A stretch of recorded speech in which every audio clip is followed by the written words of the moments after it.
una predicación, escapa por tu vida. Voy a predicar esta mañana. Vamos a ir al texto, Mateo capítulo 24. No tenemos pantalla, así que busquenlo en la Biblia.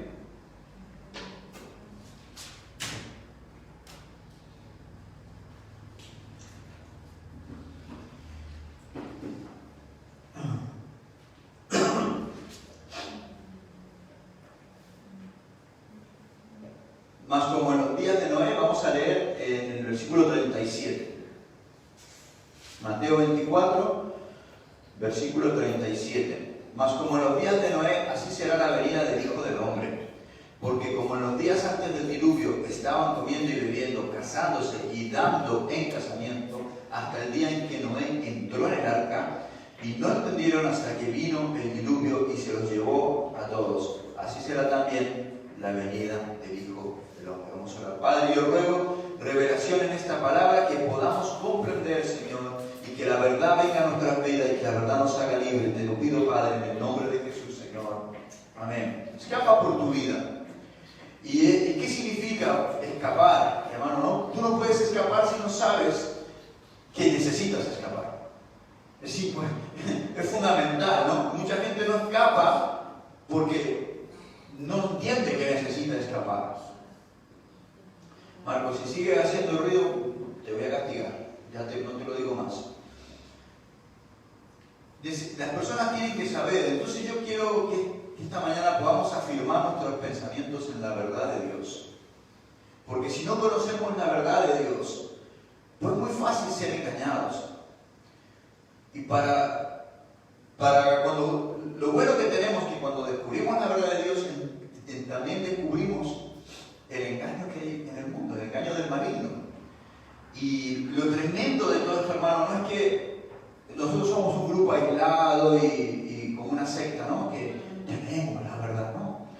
¿Sabes lo tremendo de todo esto? Que hay mucha gente, aún no siendo cristiano, pero que son creyentes, que se dan cuenta del engaño que hay en el mundo.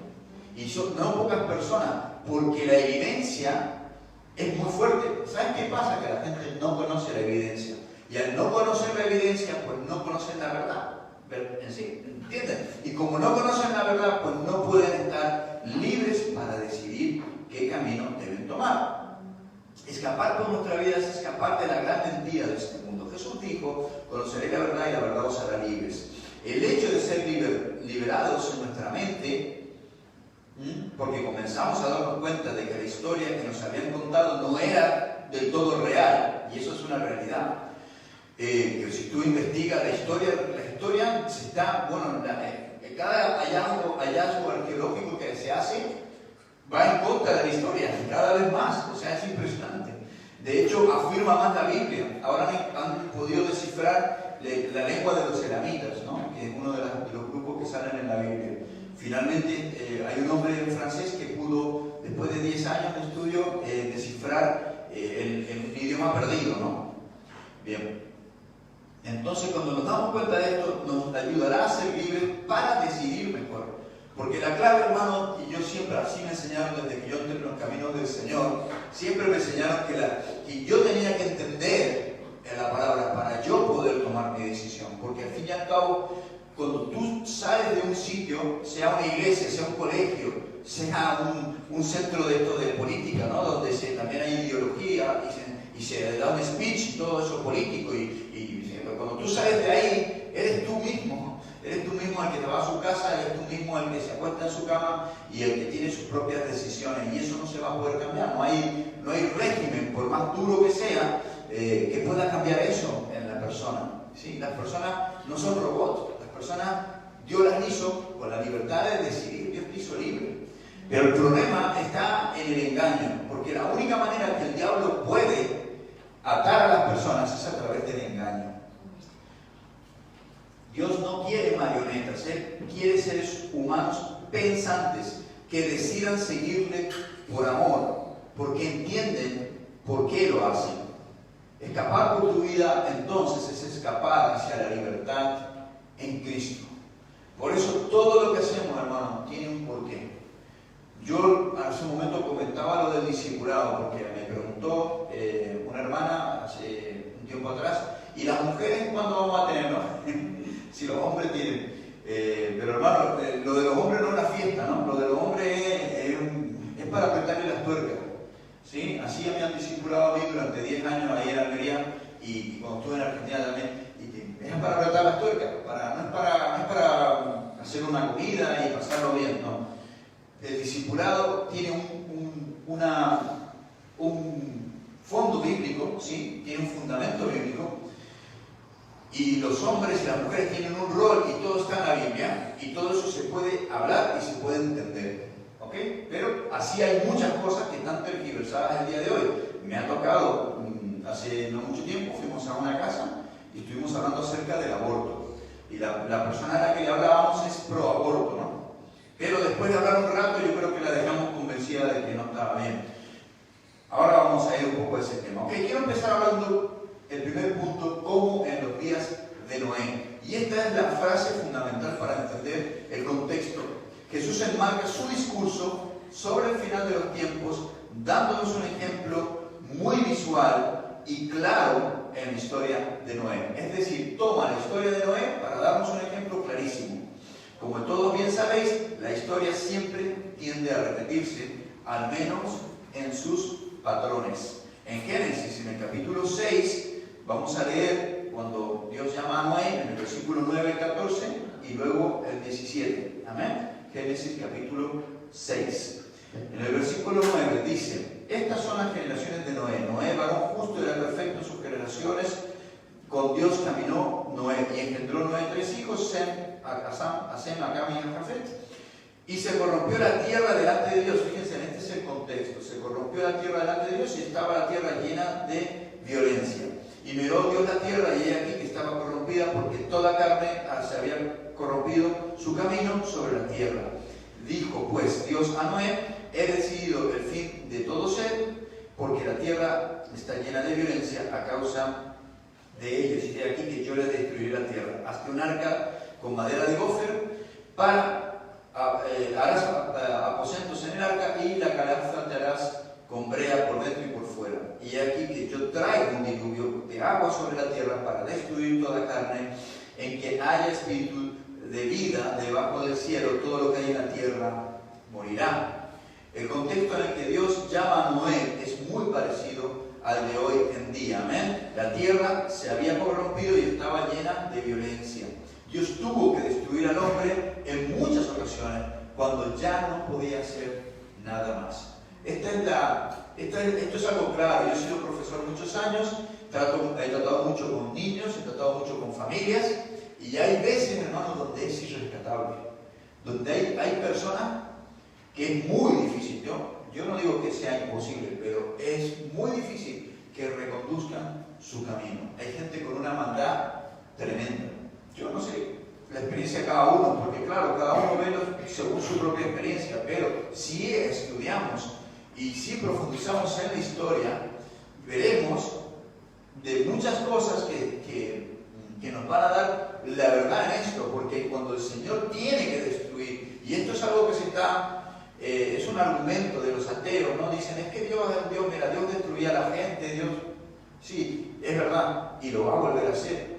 ¿Por qué? Porque el ser humano tiene libertad de elegir, pero llega un punto donde su elección es continuamente el mal y ya no hay vuelta atrás.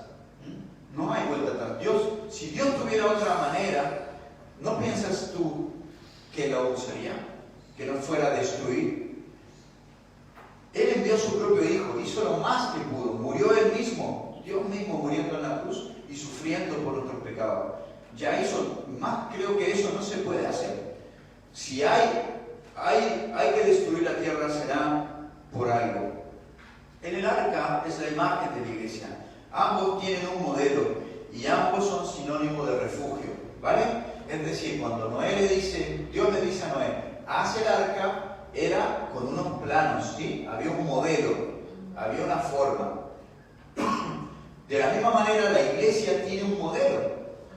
Hay una manera de hacerlo, y aunque los tiempos han cambiado, el modelo sigue siendo el mismo. Y algunos dirán, es que, porque desconocen. dicen es que la Biblia es machista. Vuelvo al mismo tema, perdonen que lo enmarco, pero es de lo que quería predicar esta mañana. Tú fíjate todo lo que se dice en ignorancia. ¿Tú sabes dónde la mujer ha podido votar y ser más libre? ¿Tú sabes eso en la historia? ¿En el occidente o en el oriente? ¿O en el Medio Oriente? ¿Dónde fue la mujer? ¿Dónde la mujer tuvo las libertades que tiene ahora? ¿Dónde la mujer, y no solo la mujer, sino los esclavos, donde los pobres, dónde han tenido, se los ha tratado más humanamente? En el occidente cristiano. Y ha sido gracias al cristianismo. Ahora dicen que no es gracias al cristianismo, que no sé a qué le quieren dar los atributos, no sé, porque es la Biblia la que dijo que el hombre y la mujer eran iguales. Eso está en la Biblia. Entonces, la mentira, hermanos, si tú te dejas engañar, tú has venido esta mañana a escuchar la palabra de Dios. La palabra de Dios es la verdad. Yo no puedo en una predicación explicártelo todo, pero tú tienes que buscar la verdad. Tú tienes que escapar por tu vida, porque lo que está en los medios de comunicación, lo que están dando en los colegios, lo que están diciendo en las universidades, es pura mentira. Y yo te voy a decir una cosa, pastor, pero ¿cómo puede todo el mundo estar equivocado? No, es que eso no es un grupo nada más.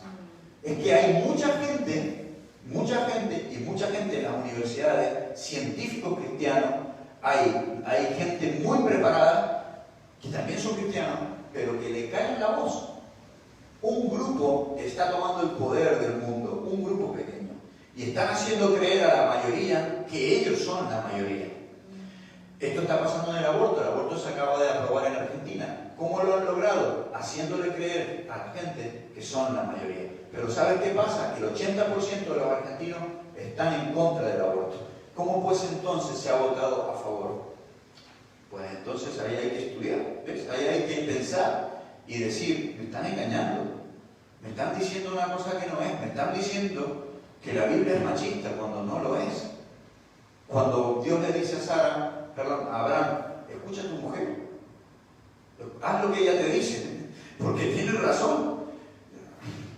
O sea, hay que un poco, no sé, ¿dónde yo veo un Dios machista en la Biblia? No se ve, simplemente hay un orden en el que Dios hizo las cosas, y eso quizás sería para otra predicación, pero muy interesante si alguien me lo pregunta, me encantaría poder hablar del tema. Los eufemismos y lo políticamente correcto. Nos están trayendo esta mentira. Mira, el eufemismo es usar palabras o expresiones que reemplacen aquellas que suenan mal o que son demasiado francas. Es decir, yo en vez de decir una grosería, pues te digo una palabra menos grosera, por ejemplo, trasero, ¿no? Eso es un eufemismo. Por no decirte la otra palabra que suena mal. ¿Sí o no? Eso, por ejemplo, es un eufemismo. El problema es cuando el eufemismo se usa para dar a entender otra cosa de la que realmente es. Y es aquí cuando se entra en la demagogia. ¿Qué es lo que es la demagogia? Es el empleo de halagos, falsas promesas que son populares pero difíciles de cumplir, y otros procedimientos similares para convencer al pueblo y convertirlo en un instrumento de la propia ambición política. Esa es la demagogia, y esa es la manera. Y algunos dicen que eso será de los políticos, pero resulta que el tema de hoy en día es que eso se mete en muchos otros aspectos que tienen que ver con la política o que se han politizado, ¿sí? Hasta hay clubes que se han politizado, hay clubes de fútbol, o sea, hay la gente para mantenerse en el poder aprende las malas mañas, ¿no? Bien, entonces, un ejemplo del eufemismo muy claro está en el Che Guevara. Ahora usan la cara del Che Guevara como un representante de la liberación para los homosexuales, por ejemplo, para el movimiento LGTB. Pero no saben que el Che Guevara hizo, o sea, él fundó el primer campo de concentración para castigo de los homosexuales. ¿Te das cuenta? Eso es un eufemismo. Es decir, yo reemplazo, ¿sí? Pongo una máscara para el discurso político bonita, donde todo el mundo se siente representado, pero que realmente significa lo opuesto. La Biblia nos dice que a lo bueno llamarán malo y a lo malo llamarán bueno. Esto está en Isaías, en el capítulo 5, el versículo 20. En el tiempo que Isaías vivía también había una terrible corrupción en el pueblo de Dios, por lo cual, de la misma manera, Dios llamó a Noé, también llamó a Isaías en el capítulo 6, porque en los tiempos de corrupción, Dios tiene que llamar a alguien. Dios tiene que marcar el camino. Tiene que haber un arca, tiene que haber una iglesia, tiene que haber un lugar donde se predique la verdad. Tiene que haber. Algunos pensarán, ¿por qué no seguimos en una casa teniendo los cultos? Algunos pensarán, ¿por qué está ese cartel ahí que ni lo he leído? Pues ¿sabes qué? Yo cuando lo puse, yo le dije, es que la gente se para a leer. Y me dijeron que eso no era así. Bueno, no voy a entrar en discusión, porque claro, no lo han visto, pero yo sí lo vi. Y anoche se paró una chica y lo estuvo leyendo. Luego vino otra chica. Casualmente eran dos mujeres. Otra chica. Y escucho ruidos raros y ya me dio miedo. Digo, ¿qué está haciendo? Y miro así, estaba sacándole fotos al cartel. A la iglesia de la Navidad. Hermano, estamos aquí para dar luz a la gente. Porque ahí está la historia, el mensaje verdadero de la Navidad. Más o menos con mis palabras. Está resumido en ese cartel. Y lo que queremos es darle información a la gente que por otro lado no están recibiendo. Tú fíjate lo importante que es. Porque a lo bueno dirán malo y a lo malo dirán bueno. Entonces nosotros tenemos que decirlo, no, ese no es el camino, este es el camino. Y este es en el contexto donde nos encontramos. La guerra hoy en día no está en las armas, sino en lo diplomático. Hay una verdadera ingeniería lingüística para lograr convencer a las personas de que lo malo es bueno y lo bueno es malo. La solución es tan sencilla como entender que haciendo el mal nunca podremos vencer el mal. Amén. Por ejemplo, el tema de legalizar las drogas o legalizar el aborto, ¿sí? O la planificación familiar. Todo lo que se ha hecho es para que la gente al final tenga menos hijos, tenga miedo de tener hijos, hermano. Es tremendo. Cuando Dios nos dijo, multiplicaos y llenad la tierra y sojuzgadla. Ese es el fin de un matrimonio. Ese es el fin del ser humano. Ese es el fin del sexo, en otras palabras. Aparte del placer y todo lo que sea entre la pareja. Pero el fin de Dios fue tener hijos, tener una prole, enseñarle que los niños no sean delincuentes. ¿Sí? Pero lo que se ha hecho es todo lo contrario. Se ha destruido la familia. Y se ha destruido, y esto, bueno, ya daría también para muchas predicaciones hablar de este tema. Pero si tú lo miras, algunos dicen, vale, es que la violación, por eso vamos a abortar, porque fue una violación. Pero tú dime, si la violación está mal, tú dime si matar al niño por nacer también está bien o está mal. ¿Cómo está? Porque con el mal no podemos arreglar el mal, lo que hacemos es mayor daño. Y ya tú sabes que la mayoría de los abortos, bueno, la gran mayoría, como han habido 60 millones de abortos en Estados Unidos, a ver si la cifra no me falla en la cabeza, desde el año 73 creo que fue, desde que se inicia, o el 77, desde que se inicia el aborto, o sea, se legaliza en Estados Unidos, más de 60 millones de personas, es una barbaridad, de niños murieron en la panza de su mamá. ¿Tú me dirás que hubieron 60 millones de violaciones? Por supuesto que no.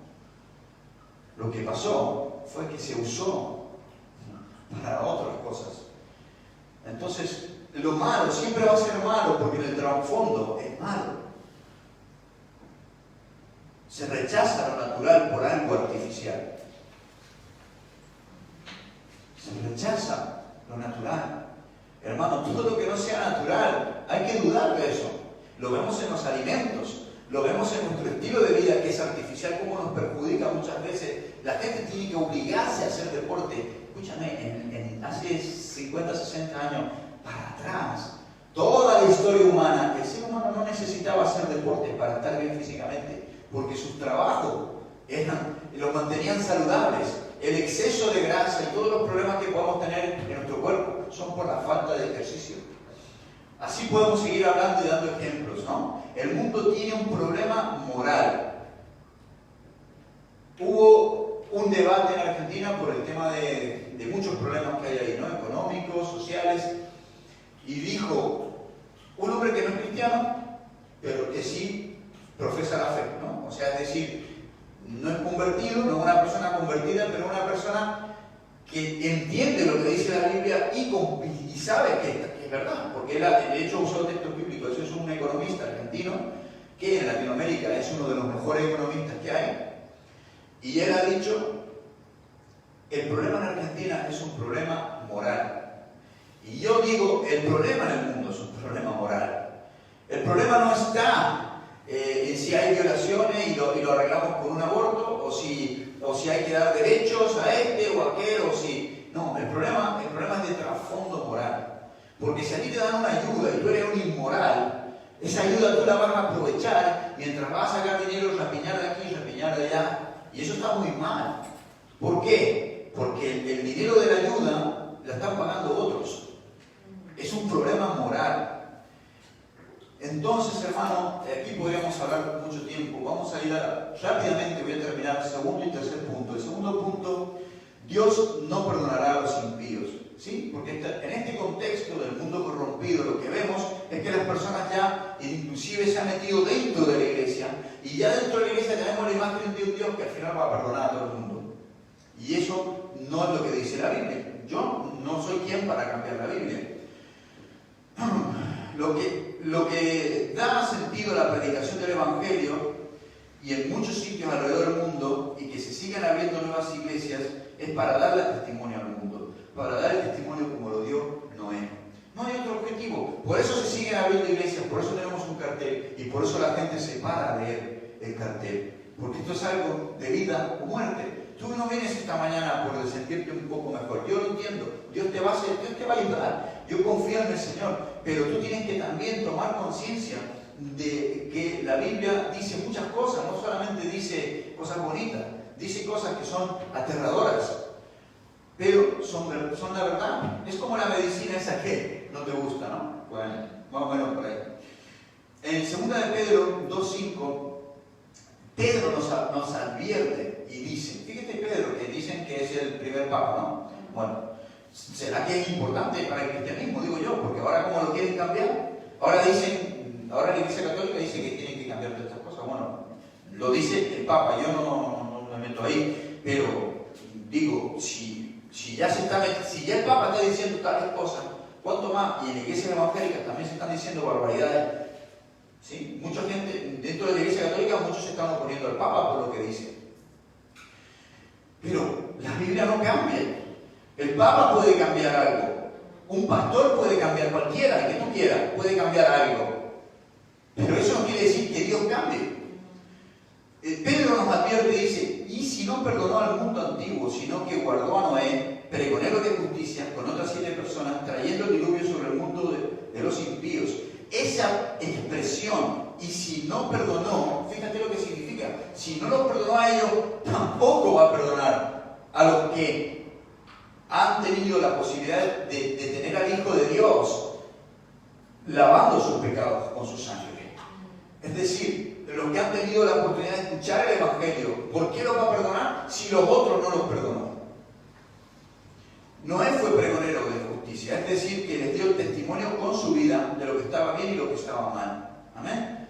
Mientras él estuvo construyendo el arca, él les dio testimonio, mira, porque no había llovido nunca, según dice la Biblia. Y de hecho se ha encontrado el arca, no sé si lo saben, pero está en Turquía, se encontró el arca de Noé. Dios destruye el mundo antiguo trayendo un justo juicio sobre los hombres pecadores. Debemos aprender de la historia, porque este es el gran problema actual, que queremos ignorar la historia o tergiversarla. Punto. Se enseña en los colegios y se enseña en las universidades una historia que no ha sido así. Y hay un montón de gente, científicos, no gente cualquiera, no, gente que se dedica su vida a estudiar la historia y que han invertido mucho dinero, han hecho descubiertos arqueológicos de muchos tipos que rebaten completamente la historia tal cual se cuenta, pero no se quiere ver. Y eso es por un motivo, que nosotros ya lo estamos entendiendo, ¿verdad? Entonces, hermanos, si Dios no perdonó al mundo antiguo, no va a perdonar a este actual. Por lo tanto, quiero terminar hablando: escapa por tu vida. El arca está ya preparada y Noé y su familia también, para recibir a toda la gente que quiere huir de la perversión de este mundo. Hermano, esta iglesia está abierta para eso. Cada iglesia se abre con el objetivo no de condenar a nadie, no de castigar. Nosotros no somos quien, por eso somos personas, por eso Dios no mandó los ángeles. ¿Tú lo entiendes? Mandó pecadores como tú. El pastor es pecador como tú, todos somos pecadores. Pero Dios nos mandó para ayudarnos y animarnos unos a otros a vivir en santidad, a alejarnos de este mundo, a alejarnos, porque tú estás tomando un tiempo esta mañana que es valiosísimo. Tú estás dejando cosas de hacer en tu casa, pero por algo que es mucho más importante, y eso es lo que tú tienes que entender. Y eso es lo que yo intento transmitir, que no estamos aquí jugando a la religión. Yo no voy a meter mi familia en un juego. Yo no haría eso. Yo creo que la persona que es más o menos sensata, no, bueno, sí, pero esto lo hacemos por el bien, no, esto yo creo que es algo serio. Por eso lo hacemos. Y no vamos a obligar a nadie. Yo no voy a obligar a nadie como pastor a creer lo que yo creo. Yo le voy a enseñar a las personas que quieran escuchar y que tome cada uno su propio tiempo de prepararse, de buscar en la Biblia, de estudiar y de analizar las cosas y de buscar sobre todo la revelación de Dios. Porque cuando Dios te revela algo no hace falta el pastor. Pero para eso necesitas escuchar la predicación. Que la fe nazca en tu vida. Yo le decía a Marco ayer, estábamos hablando de por qué la iglesia y tal, y es que tú predicas mucho, me decía, y yo digo, es que la predicación es lo que hace que nazca la fe en la persona. Entonces la persona se motiva, es la motivación, es la llama que empieza a encenderse, es la primera chispa, y ya de ahí tú empiezas a querer aprender más. Y ahí es donde el Espíritu Santo en tu intimidad, en tu corazón, en lo profundo de tu ser, empieza a enseñarte la verdad.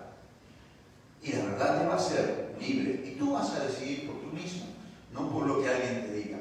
Debemos confrontar el pecado en nuestra vida y llamar a lo malo malo y a lo bueno bueno. Es al final a lo que tenemos que llevar. Pero, pastor, ¿y cómo sabemos lo que es malo y lo que es bueno? Porque muchas veces ese es el problema, y por eso es esta predicación. Porque no podemos. Yo prediqué una predicación que se titulaba Hacer el bien para que os vaya bien. Y tiene mucho que ver con esta predicación, porque si no hacemos el bien, ¿cómo nos va a ir bien?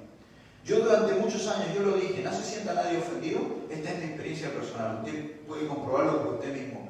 A mí me dijeron amigos, tengo de hecho un amigo católico, que es un amigo que yo quiero mucho, y él me decía, Guillermo, hay que pagar impuestos. Algún día va a tener que pagar impuestos, porque yo tenía mi academia, pero yo no estaba dado de alta.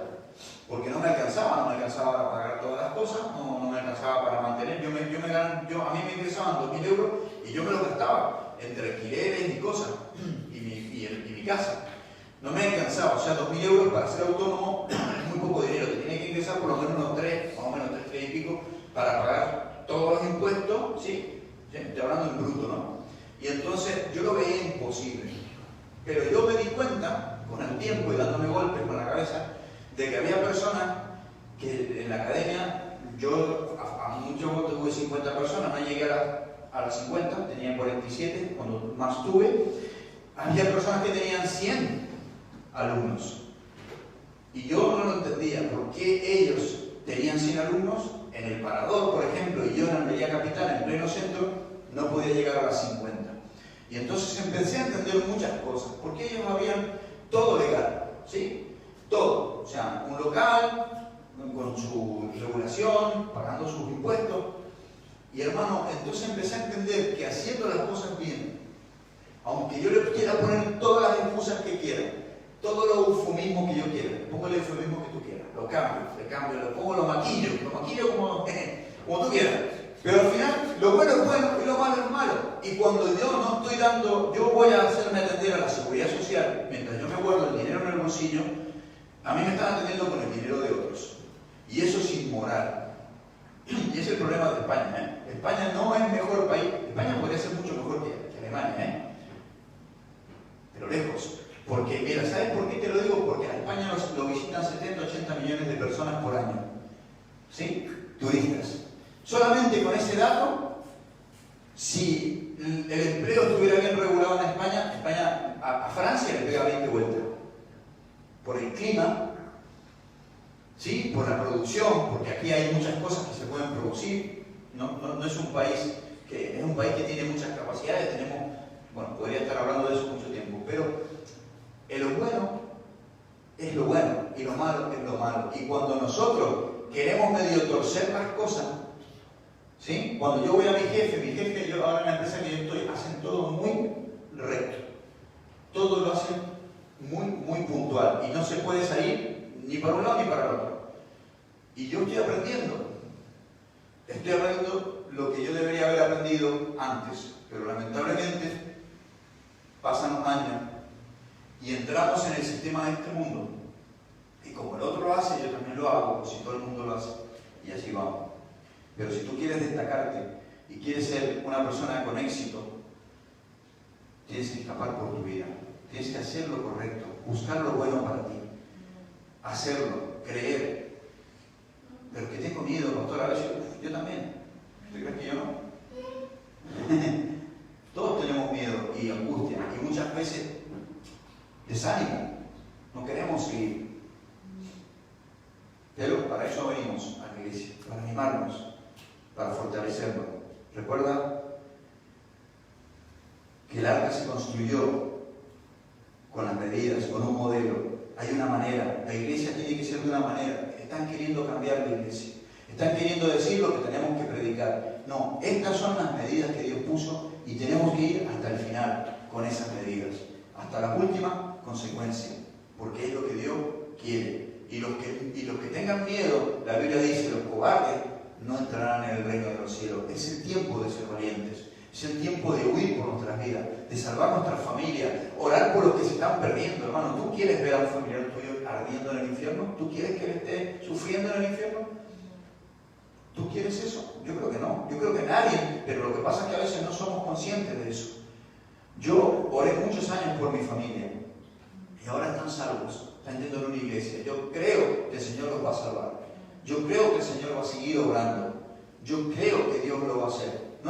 No es una cuestión que ya dependa de nosotros, pero si nosotros oramos y somos testimonio para ellos como lo fue Noé, pregonero de la justicia. Si somos pregoneros, nuestras familias también se van a salvar. Nosotros somos la iglesia, amén. Son nuestras vidas las que son construidas y edificadas. Jesús es el que edifica nuestra vida. Jesús quiere edificar tu vida, pero tienes que escapar del mundo. Tienes que escapar del molde que hay en el mundo. En el mundo las cosas se hacen de una manera, yo me siento mal, pues me tomo una cerveza. Como nos invitaron el otro día, ¿no? Vamos a tomar una cerveza, ¿no? Nos invitaron, ¿ok? ¿Cómo fue? Nosotros nos quedamos así, como, ¿no? ¿Por qué tiene que ser una cerveza? ¿No puede ser una Coca-Cola? Bueno, hay un molde. Y no va a ser válido decir, Señor, yo no sabía. Amén. Vamos a inclinar nuestras cabezas y vamos a cerrar esta